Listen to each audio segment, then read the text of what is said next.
Epidermis হলো first layer, যে লেয়ারকে protection করে, যেটাতে আমরা ক্লিনজিং করি, ডিপ ক্লিন করি, যেটা স্কাবার বসো, ডিপ ক্লিন করি।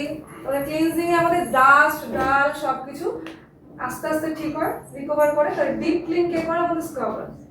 তো আমাদের পোর্স গুলো ওপেন থাকে। এবার পরে যে জেল বা মাসাজ ক্রিম বা তোমার সিরাম টোনার যেটাই অ্যাবজর্ব করাচ্ছ স্কিনের মধ্যে, সেটার জন্য পোর্স গুলো ওপেন থাকে, তাই তো? পোর্স গুলো ওপেন থাকলে কাজ করবে।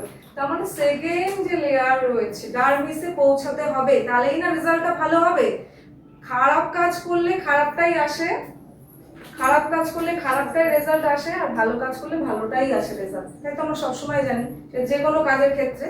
তার জন্য আমাকে ভালো কাজটাই করতে হবে, সেটা প্রসেসিংটা জানতে হবে, টাইমিং জানতে হবে, প্রোডাক্ট নলেজ জানতে হবে প্রচুর পরিমাণে। সেই নলেজটা যদি জেনে নিই তাহলে প্রবলেম হবে না, ঠিক আছে? তাহলে আর হাইপোডার্মিস কি? Last layer. যে লাস্ট লেয়ারে আমরা কি নিডলসটা কি করি? ইউজ করি মেশিনে।